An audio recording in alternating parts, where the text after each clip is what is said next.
Hi, and welcome to the OrdDev podcast. So, what is psychological safety? It's a term we hear often in organizations, but what does it really take to create it? Beyond the buzzwords and the platitudes, psychological safety demands a deep, intentional commitment from leaders, from HR, and OD practitioners alike. But it's not a tick box exercise. It's about designing environments where every individual feels safe and confident to bring their authentic self to work every day. And who better to guide us on this critical subject than Gina Battye? Gina is the CEO and founder of the Psychological Safety Institute. She's a world-renowned psychological safety consultant, a trainer for multinational corporations, Fortune 500s, TV, film, radio, and the global press as well. Her organization, PSI, is on a mission to empower leaders, eliminate negative behaviors, and improve communication, all in the service of creating a healthy workplace culture. And PSI takes a practical approach to creating vibrant, energized workplaces.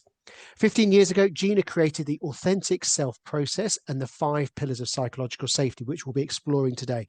And she's also the author of The Authentic Organization, How to Create Psychologically Safe Workplaces. And the link is in the show notes. And Danny, I'm sure you've got a very bookmarked book. All my post-its. The bacon bookmarks is always the highest accolade we give to any author. Outside of a busy work life, Gina has a deep love of chamomile tea and nature, and she's recently taken the last 2 years to renovate a ruin, her words, into an oasis to escape to in Portugal. So welcome, Gina. We're delighted you could join Danny and I on the Organisation Development Podcast today.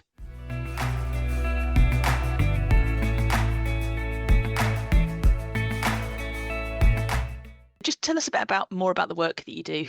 Yeah, absolutely. So, long story short, CEO, founder of Psychological Safety Institute.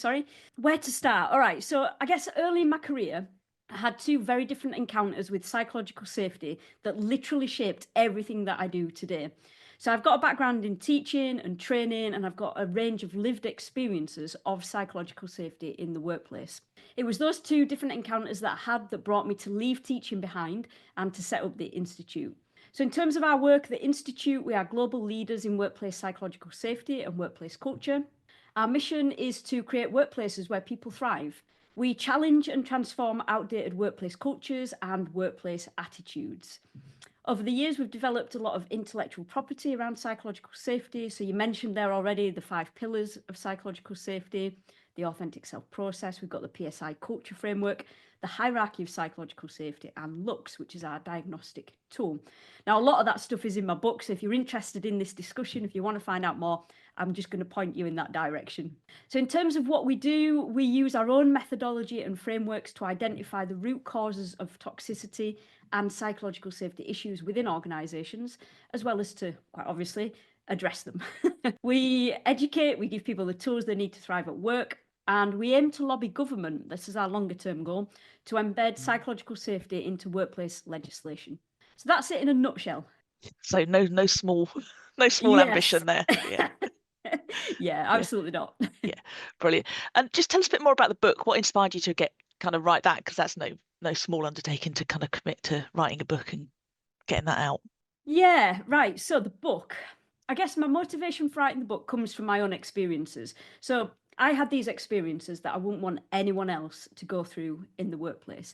So I mentioned that I had 2 different encounters with psychological safety. They literally shape everything that I do now. I want to make sure that I'm creating something better when I leave this world. I guess in terms of the book, I wrote it for a few reasons. The first is to make sure that no one else has to experience what I did. The second is to bust the myth that psychological safety is just about speaking up or making mistakes. We often hear that that's what it is, but actually there's so much more to it than that. The third thing is I'm constantly asked by organizations how to create a psychologically safe workplace and how to fix toxic cultures. So this book is my way of sharing practical, actionable steps based on the methodology that we've developed at the Institute. And I guess part of this whole picture is I want to challenge and change outdated workplace attitudes and cultures. I believe everyone has the right to feel safe at work. So this is my kind of present to the world, if you like, to help to achieve that. We hear the word psychological safety in the workplace a lot. There's a lot of words in the workplace, strategy, agile, they kind of lost their meaning. And psychological safety is one of those subjects. What is psychological safety? Like, how would you define it? I'm glad you've asked. Okay, because a lot of people don't really understand what it is. So there's a misconception that psychological safety is all about the belief that your team can take risks, which you might have heard as interpersonal risk taking, that they can make mistakes, that you can speak up, you can express your opinions. The key bit is without fear of judgment. However, psychological safety is a much bigger concept than that interpersonal risk taking. It's got a much wider scope. So when we talk about psychological safety at the Institute, we define it as an individual's subjective experience of safety, comfort, and confidence within a specific context. It refers to how safe and at ease you feel in different settings, whether that's a physical space, an environment, a situation, or when interacting with other people. So going back to this whole idea of it not being about interpersonal risk taking, so our approach is very different. So we always start with the individual. We look at what do individuals need to feel safe at work? So how can they bring their authentic self to work? And what is it that affects their performance and behavior in the workplace? So we always start with the individual. Then we open it out into like a one-on-one communication. So imagine, Garen, that we're working together in an organization. We are now having a one-on-one conversation. So what do we need to feel safe in that interaction? Communication is key. All of the social kind of skills involved in communicating is all part of that. Now imagine that we're bringing Danny into the mix, right? So we're all in a team, we're working together. What is it that we need to do to make sure every single person in the team feels safe? So we're widening out that conversation into a team dynamics kind of conversation here. You can take it one step further and you can think about lots of different teams working together from across the organization. So here, this is where you start thinking about cross-functional working and how to make sure everybody feels safe when they come to collaborate on specific projects. The last step to it is around organizational wide. So now we're opening it out to the organization and we're starting to think about, okay, what do we need to have in place to make sure everybody feels safe when they'll come into work? So that's things like leadership, thinking about processes, procedures, decision making, how do we communicate on a bigger scale? Those kind of things come into the conversation. So you can see that just from me speaking about those 5 key things, this is a much bigger concept than interpersonal risk taking. When you see it in the workplace, you can see someone enter a room and it feels like there's an air change almost, doesn't there? And you can sort of see power dynamics at play, can't you? Where people then start to self-censor what they say as well. Is that something that you see quite a lot? All the time. Seriously. Yeah. It's an interesting one. Whenever we get called into organizations, they tend to want us to go into typically talk about things like leadership issues or issues with team dynamics. But very quickly, when we go through our process, we always start with diagnostics. So figuring out what's actually going on and not just going off what people are telling us is going on.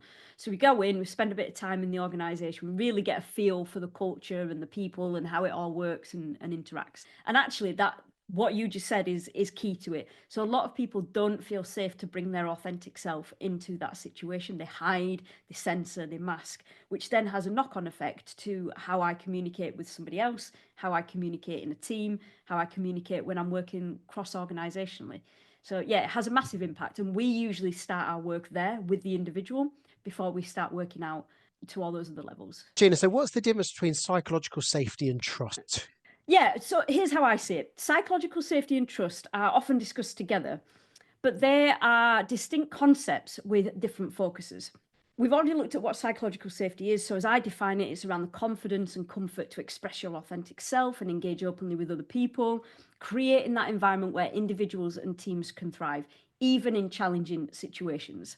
I just talked through the 5 different levels there of how safety manifests. So it starts with you go on to interpersonal safety, we go on to team dynamics, collaboration safety, and then organizational safety. Trust, on the other hand, is, how can I describe it? It's more relational, I guess, and focused on individuals. So trust is the belief that someone will act with integrity and reliability. It's built over time through consistent actions and mutual understanding, often in one-on-one or kind of small group contexts. Trust focuses on specific relationships as well. So, for example, you might trust a colleague, but still feel unsafe sharing ideas in a team meeting.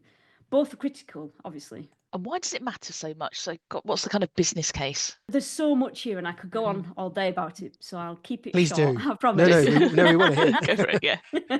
Absolutely. Well, the thing is, right, you'll hear these things all the time in terms of people talking about the business case and the benefits and all of that kind of stuff. These words are branded around a lot, and until you start really digging into it, it doesn't kind of make much sense. They're just kind of words, aren't they? But yeah, I can certainly go through some. So listen, healthy workplace cultures create environments where people thrive.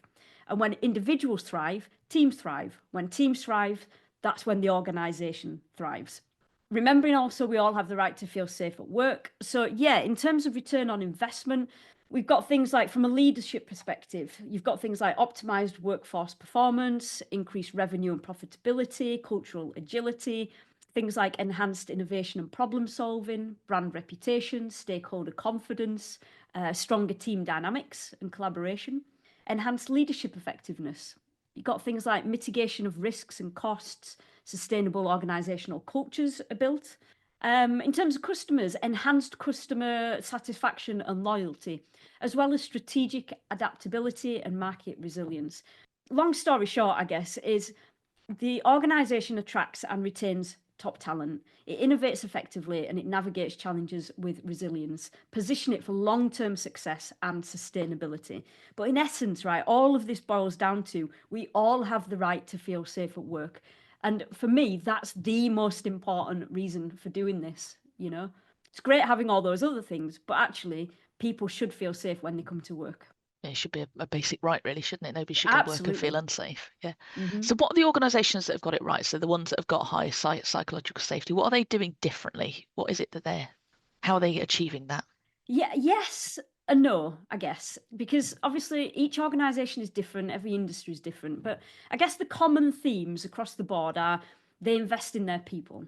Okay, so they make sure that they have the resources to be able to bring their authentic self to work. They're able to communicate and collaborate effectively. We've got to remember, especially with communication skills, we're not taught this stuff in school, right? But we expect that people are able to deliver on these certain aspects when they're in the workplace. So it's really important that people do have the resources to be able to communicate and collaborate effectively. And that sometimes needs to be taught. They also create an environment where people feel safe to bring their authentic self to work, and they have those conversations that many people shy away from. They tend to focus on things like emotional intelligence, communication, team dynamics. What else? They invest in their leaders. So they root out negative behaviours and toxicity at the core. So they don't just try to fix it with a band-aid or a plaster or anything like that. Other couple of things are they measure psychological safety regularly and they adjust accordingly. They focus on it, they don't expect it, and they don't assume that they have it. I think that's quite an important aspect there, isn't it? Not to assume it and actually to do something about it. Don't just think it's there, right? And I guess the key point I want to make here really is about moving away from performative behavior in terms of psychological safety. So we encounter a lot of companies that offer one-off training sessions and then they fail to embed the learning. Or they might roll out year-long initiatives, only then to shift focus completely the next year and do something completely different. Or they might celebrate a day or a week or a month of interest with a training session or a keynote speaker. Imagine like Pride Month, for instance. But that is it. That's all they do. And I'm really keen to call this out because I don't think this is good enough. Okay. So by doing those things, you're not just stagnating, you're actively contributing to a toxic workplace culture and you're moving the needle backwards. If you truly want to create an environment where everyone can thrive, you need to prove it. And if you want to root out toxic cultures, again, you need to prove it. If you want to create an inclusive workplace where everyone feels that they belong, prove it. You need to invest in it, live it, breathe it. You need to move beyond those checkboxes and invest in making lasting change. It doesn't happen overnight and it doesn't happen by accident. One point you said there, which is some people think they have it, and some leaders often think they've done the things that they need to do. You know, they try and sort of in their own way do it. And then your diagnostic comes along and kind of blows it all out of the water. Yes. What is that process like of actually giving the feedback? Because I guess there are some surprises in there, aren't there? Yeah, absolutely. Well, what do you want to know? What's it like for me or what's it like for them? I'd love it both. Yeah. So can we be greedy? Fair enough. Yeah, fair enough. Okay. Well, I mean, in terms of the process, So we have a process when we go into an organisation. So imagine that we're called in. The process is we start off with our diagnostic phase. So we might roll out Lux, which is our diagnostic tool. And we spend a few days, or actually it can be longer than a few days. It depends on how big the organisation is. But we spend time in an organisation really getting to understand what is going on. We look at all the data that they've got. We ask them tons of questions. We sit in on meetings. We do one-to-ones. So it's a really immersive process. So that's the diagnostic phase. And at the end of that, what I'm looking to do as part of that process is figure out what are the toxic hotspots, what do they need to work on, and then I give the recommendations to them.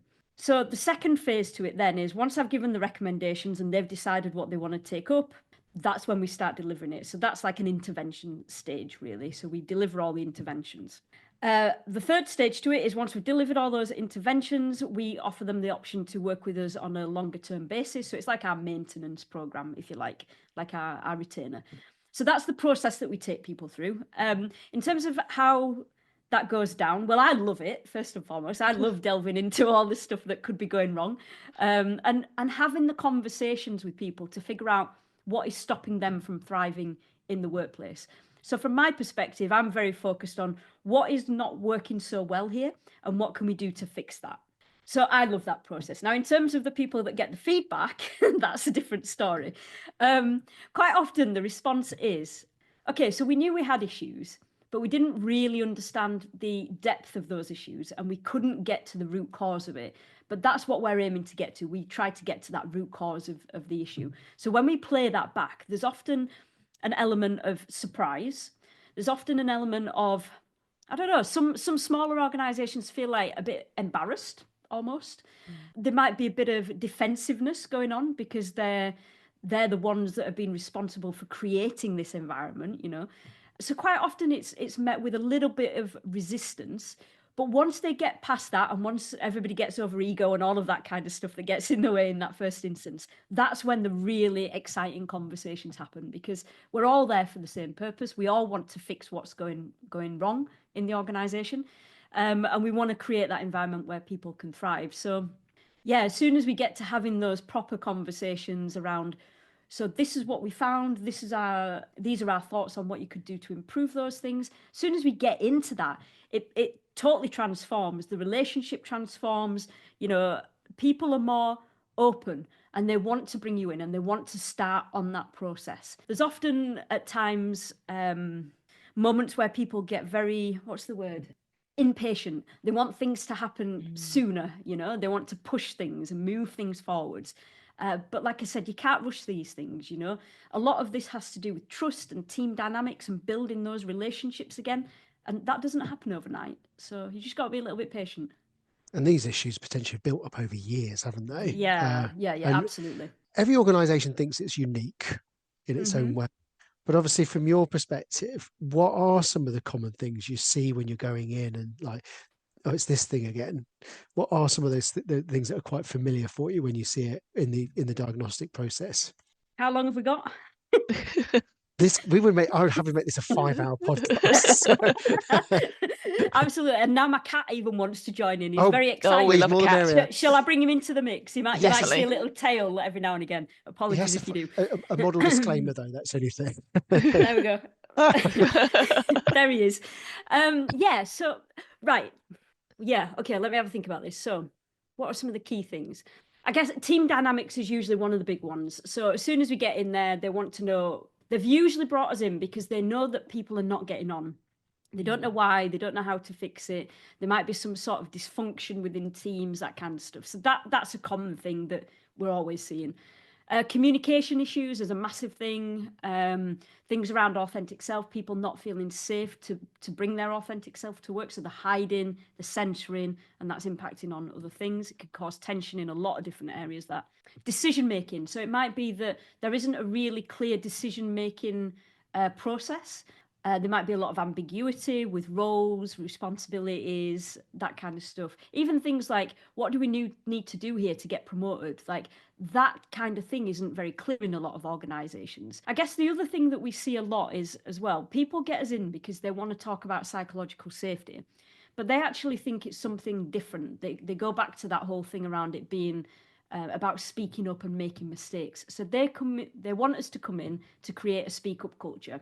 But actually, we don't agree with that approach. So we spend quite a lot of the first few sessions that we have with an organisation actually educating them about what psychological safety actually is.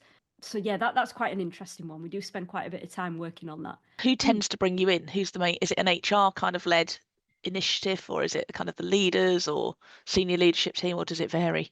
It varies, actually. It varies. So it can be quite an interesting process, this one, right? So quite often we get conversations with people who are like in ERGs, employee resource groups. So they might have a specific day in the diary, like Pride Month, or I don't know, it could be anything, like National Inclusion Week, for instance.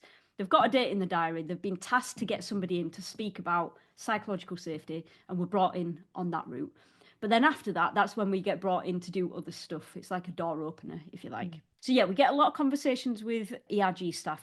We also get brought in for the bigger projects. It tends to be somebody either in the leadership team. It might be that they have like a culture program set up. So they know they need to work on culture. They've tried lots of stuff before. It's not working. So they bring us in as part of that. So they tend to be people around change management, specifically to do with culture. HR people bring us in quite a bit. Yeah, and senior leaders. It could be that they've heard either me or heard me speak, or they've been part of something that we've been involved in. They've reached out to find out more about it, and then they've wanted to have a bit of a private conversation at first, the leadership team. But then once they get a gist of what it is and what we can actually do to help, that's when they start to bring in other members of the team to get involved in those conversations. So it can be a mix. I really like the idea, the fact that you're defining what they actually want, so the commission gets clearer. Like, is it a speak up culture that you want, or is it psychological safety? In your experience, are there industries or sectors where there's generally higher levels of psychological safety or not? That's a great question. In terms of industries, right, we get a lot of conversations with people from like loads of different industries, lots of different sectors. From my experience, the industries that have consistently prioritized their journey towards psychological safety include, let's say, pharmaceutical, biotech, financial services, and investment banking. They're the four core ones. On the other hand, industries like retail, technology, manufacturing, they've shown intermittent interest. So it's often characterized by like a short burst of training. They want something, but then they don't want to go all in. And then some industries such as transport, education, government organisations, public defence and security, and this one blows my mind, their lack of serious engagement with psychological safety is terrifying, like public security, right? Anyway, I'll leave that one for another day. Healthcare, marketing, legal, property, engineering, construction, food industry. These are all industries that have discussed psychological safety, but haven't gone deeply into any sort of implementation. So they tend to be the ones that do like a one-off training thing for a date in the diary, that kind of thing. Countries, do you want to know about countries? Yeah, of course. Yes, definitely. Yeah, okay. So several countries, including, let's see, I always forget the full list, but Australia, Sweden, Belgium, Denmark, Canada. There's a few others as well. They've taken significant steps to address psychosocial hazards in the workplace by adopting legislation. Now, psychosocial hazards aren't the same as psychological safety, but there's this bit of an overlap between the two. So we get a lot of organisations coming in from across the world wanting to talk about psychosocial hazards, not realising it's a different thing, but then we point them in the right direction. So, but we do get a lot of interest from there. And in terms of the institute, people always think that all of our work is in the UK because that's where we're based, but it's not. Most of our work is in the US, Canada, Australia, New Zealand, and Europe. So what is the difference for the audience between psychological safety and the psychosocial? How can I explain this? Right. So psychosocial hazards are, think in terms of like physical safety, things that you can see and address in the workplace, right? Mm-hmm. Well, psychosocial hazards are similar to that. So they are things that you can measure, things that happen and cause you stress in the workplace, but they're not a psychological safety issue. So like a psychosocial hazard might be something like, I don't know, like you're expected to work far too many hours in a really noisy environment. You might be sat next to a toilet, so it stinks, that kind of thing. So it's the kind of thing that is like, you can see it, you can measure it, you can do something about it, and it actually has an impact on people psychologically. as well as their physical health. Psychological safety is not that, as we've discussed before. So there's quite a distinct difference between the two. And it's interesting that those countries have actually adopted legislation for psychosocial hazards, but they haven't taken it that step further for psychological safety. If we've got a leader listening, or somebody in HR or OD thinking that, have I got a psychological safety issue or haven't I? What might be some of the kind of tells? What might they be looking out for? Going, actually, this is what we need to think about. Listen, there's so many red flags that you can look out for. So I'll give you some examples, and hopefully it won't blow your mind too much. My pen's ready. Okay, is it? Well, just get ready for the ticks, right? Okay, right. Let's see. Red flags. So I get key one is individuals don't feel that they can bring their authentic self to work. So you can sense that they're holding themselves back, or they've got the barriers up with their colleagues, for instance. You might have individuals struggling to manage their emotions in interactions with colleagues, and then that impacts on their behaviour. When individuals are triggered or they feel frustrated, they don't discuss it. Instead, they have that tendency to bottle it all up, perhaps taking it home with them, letting it fester, that kind of stuff. Vulnerability isn't expressed with anyone in the organisation, so there's a distinct lack of personal information sharing. Individuals might exhibit negative behaviours in the workplace. They might meet the minimum requirements and then clock off precisely on time, like, I'm not giving you a moment extra, that kind of mindset. Individuals tend to stay quiet. They don't actively participate in meetings or discussions. So participation is passive, basically. You might ask a question and experience awkward silences. There might be an unwillingness or a reluctance to switch on cameras or microphones unless they're prompted, that kind of thing. Individuals might find it challenging to navigate diverse personality types in the team. This happens a lot, this one, actually.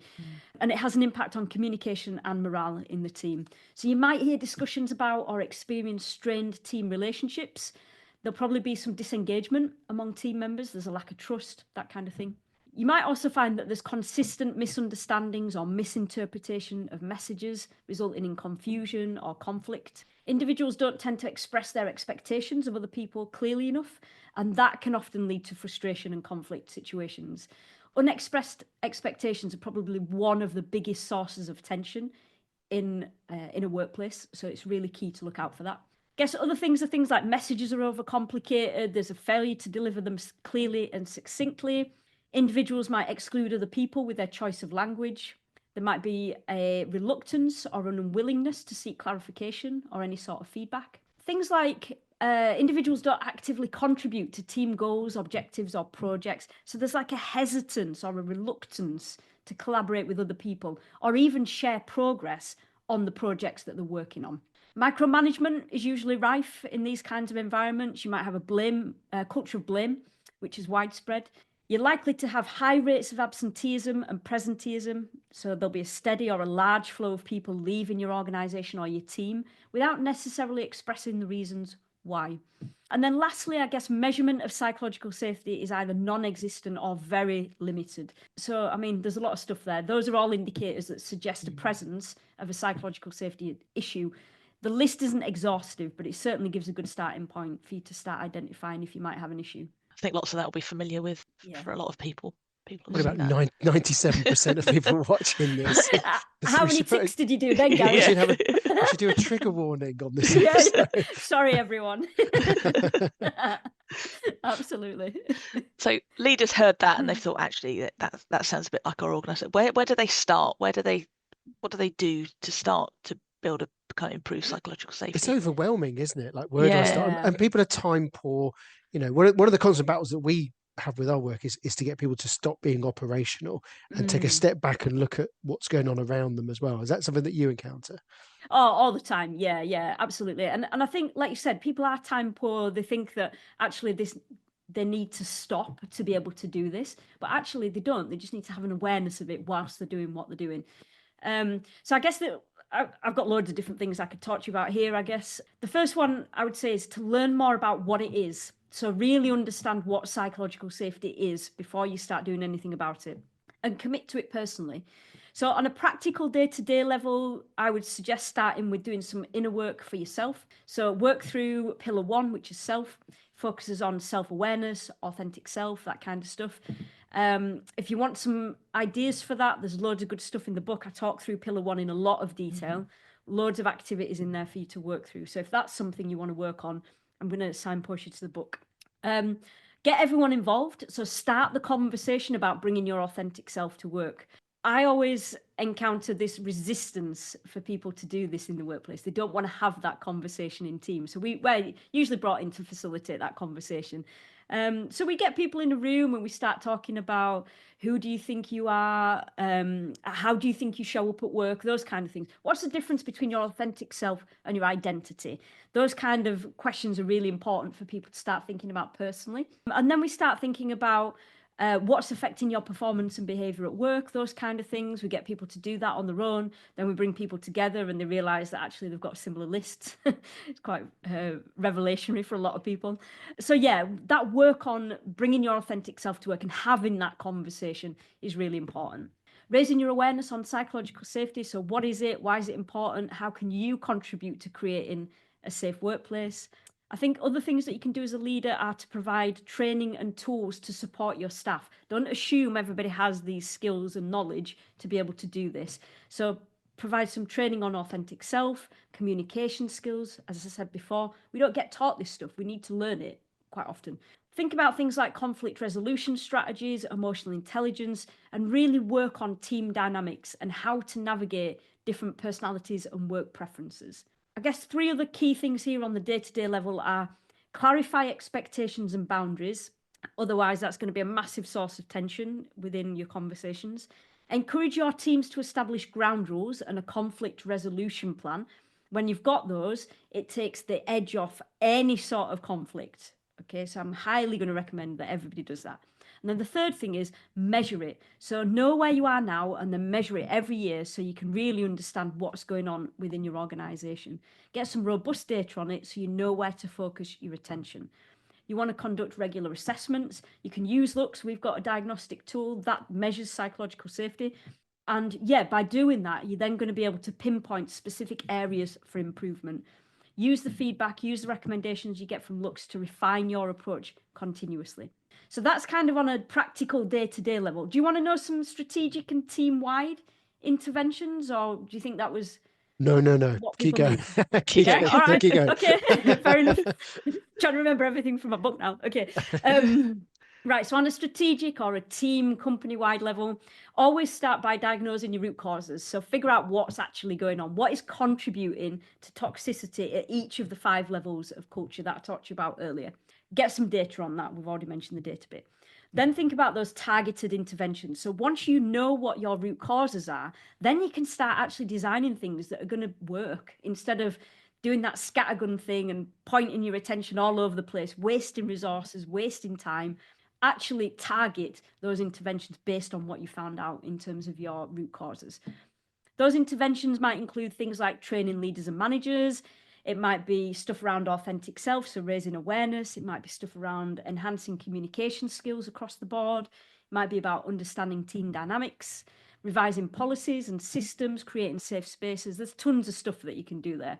But by proactively addressing these areas as a starting point, I think it's really essential. It's going to help you to cultivate a healthy and resilient workplace culture. There's a few things you can think about. Yeah, that's so deeply practical. And obviously just sort of a sidebar comment. When Danny sort of found this book and read it and came, and you were just like, this is really, really deeply practical book. So it's a really high recommended read, isn't it? Yeah, absolutely. And I think with the point you made about expectations, Garen and I spend half our lives, more than half our lives, talking about the importance of expectation setting and doing that. And I love the idea of the conflict resolution plan. What does that look like? Because it's really hard, isn't it? Once you're in conflict or things have kind of started to unravel, it's much harder to work out a way forward. What does that look like in practice? What do organizations do? Do it before, right? So write a strategy before. The minute that you get into any sort of conflict, if you don't have it, it's like the conflict is 20 times worse because you don't know what to do. You're trying to navigate your emotions instead of going, oh, hang on a minute, we've got a strategy here. This is what we do. We follow these steps and this is how we're going to work to resolve it. So always get it in place in advance. So when you come in, when you're thinking about a conflict resolution strategy, I mean, some teams do it individually. So you might have each individual team has their own conflict resolution strategy. You could also have a company-wide one if it's necessary. It might not be for some organizations, but the key thing is imagine that you're doing it in a team, get everybody in the team together. It's something that everybody has to input into. It's not something that a leader writes and then disseminates. It's something that everybody has an input into. So you would have a conversation about, okay, before we get into conflict, we want to make sure that we're dealing with it in the best possible way. We're taking people and personalities out of it, because that's not what it's about. We want to focus on what can we do to improve the situation or to resolve the issues that are coming up. So then they have a group discussion, figure out what's important to them. We typically give them a few different areas that they might want to look at to focus their attention on. It depends what we give them based on their organisation and what's coming up for them. So they then have a group discussion, figure out what's important to them. They'll do a bit of brainstorming, and then they'll vote on the appropriate ones. We'll theme them, that kind of thing. They'll vote on them, prioritise them. And then after quite a bit of debate, usually, we come up with a really clear plan of these are the steps that we take. So typically that might look like, okay, so something's happened between, I don't know, a couple of people in the team.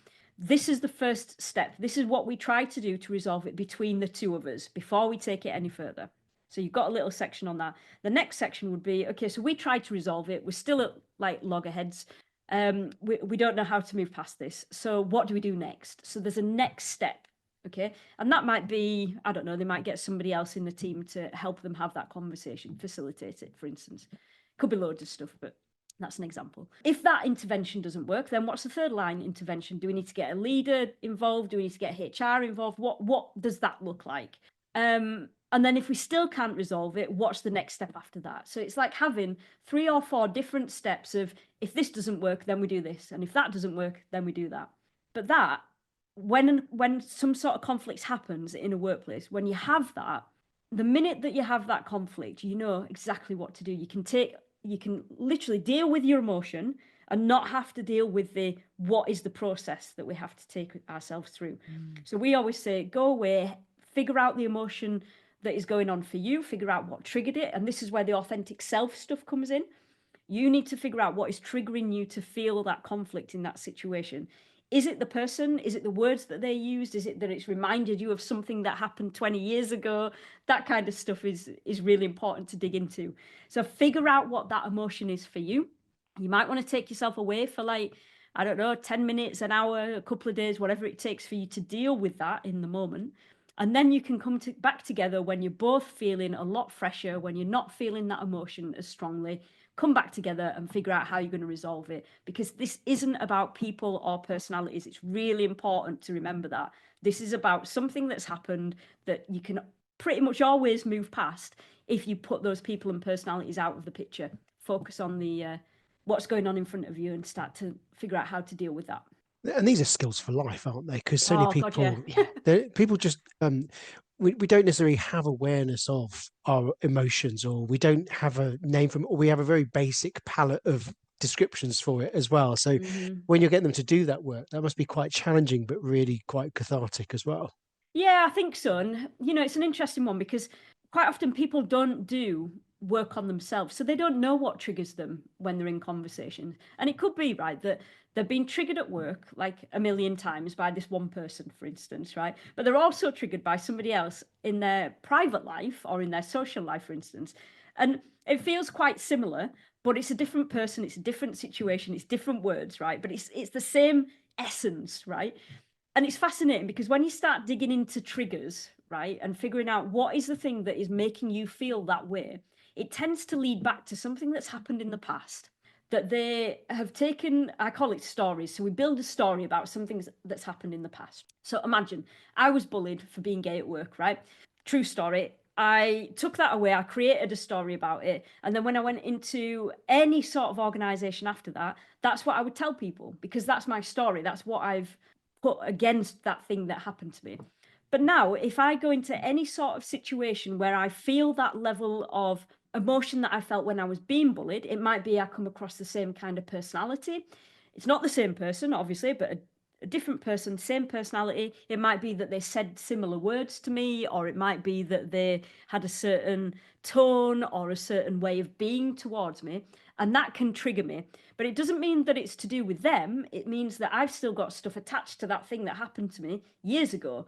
So it's nothing to do with that person or that situation. And actually, if we just take the time to ask them to clarify what they meant with their words in that instance, chances are it's really like normal, you know.